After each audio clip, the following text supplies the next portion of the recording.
Guidelines के बारे में है, जिसके माध्यम से जो चाइल्ड पार्टिसिपेशन है एंटरटेनमेंट इंडस्ट्री में हम उसे रेगुलेट करेंगे।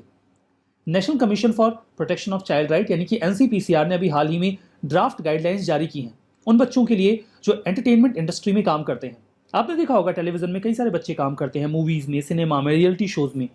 कई बार तो जो इन्फेंट बच्चे होते हैं, नवजात शिशु होते हैं, वो भी इन एंटरटेनमेंट शोज का हिस्सा होते हैं। किसी बच्चे का जन्म हुआ तो वहां पे एक बच्चा जाएगा ना, जो उसमें एक्ट करेगा, अनकॉन्शियसली एक्ट करेगा। तो छोटे छोटे बच्चे भी एंटरटेनमेंट इंडस्ट्री का पार्ट होते हैं। एनसीपीसीआर ने इस संबंध में गाइडलाइंस जारी की हैं ताकि जो बच्चे इस इंडस्ट्री में काम कर रहे हैं उनके ऊपर कोई फिजिकल या साइकोलॉजिकल स्ट्रेस ना आए।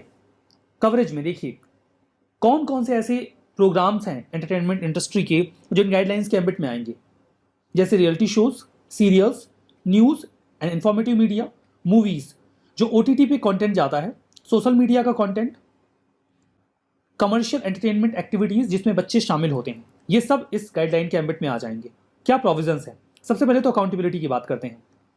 जो बच्चे के गार्जियन हैं, जो बच्चे को एंटरटेनमेंट इंडस्ट्री में लगा के पैसा कमा रहे हैं, वो अकाउंटेबल होंगे अगर बच्चे को कोई भी दिक्कत होती है तो अगर बच्चा शूटिंग पे गया है तो उनमें से पेरेंट्स में से कोई एक या लीगल गार्जियन या कोई भी नोन पर्सन शूटिंग के दौरान वहां प्रेजेंट रहेगा। अगर बच्चा इन्फेंट है, छोटे बच्चे, बिल्कुल 1 साल से कम उम्र के बच्चे भी एक्ट का हिस्सा बन जाते हैं, तो जो माता पिता में से कोई एक है वो तो वहां रहेंगे। इसके अलावा एक रजिस्टर्ड नर्स भी वहां पे प्रेजेंट रहेगी। अगर बच्चे को कोई दिक्कत होती है तो वो वहां पे उपस्थित रहे। चाइल्ड एजुकेशन पे भी ध्यान दिया जाएगा।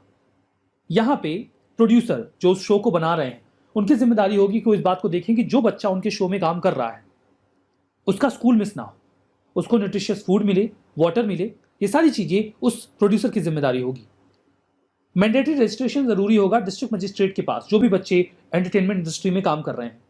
कई सारे कानून हैं जिनके प्रोविजंस इस गाइडलाइन के भीतर आ जाएंगे, जैसे कि juvenile justice act of 2015, child labour amendment act of 2016, protection of child from sexual offences act of 2012, information technology intermediate guidelines and digital media ethics code rules 2021।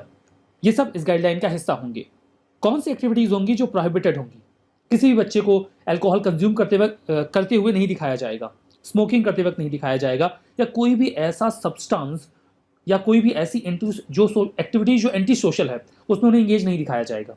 दूसरा, किसी भी बच्चे को न्यूडिटी में इन्वॉल्व करके नहीं दिखाया जाएगा। ये सारी चीजें बिल्कुल प्रोहिबिटेड होंगी। सैलरी रिलेटेड नॉर्म्स क्या हैं? एटलीस्ट जो 20% इनकम बच्चा काम करके कमाएगा वो एक एफडी में डिपॉजिट किया जाएगा। जब बच्चा अपनी एक लीगल एज अटेन कर लेगा तब उसके अकाउंट में उसे क्रेडिट कर दिया जाएगा। मतलब बच्चे की बाकी इनकम को तो माता पिता कंज्यूम कर ही रहे हैं, हो सकता है बच्चे के लिए भी इस्तेमाल करते होंगे, बट 20% उसे बिल्कुल सिक्योर कर दिया जाएगा ताकि जब वो लीगल एज में पहुंच जाए तो वो उस पैसे का इस्तेमाल कर सके।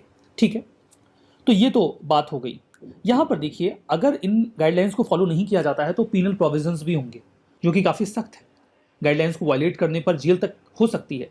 जो पेनल्टीज होंगी वो कई सारे कानूनों के एम्बिट में होंगी, जैसे कि child and adolescent labour act 1986, POCSO act 2012 and juvenile justice act 2015।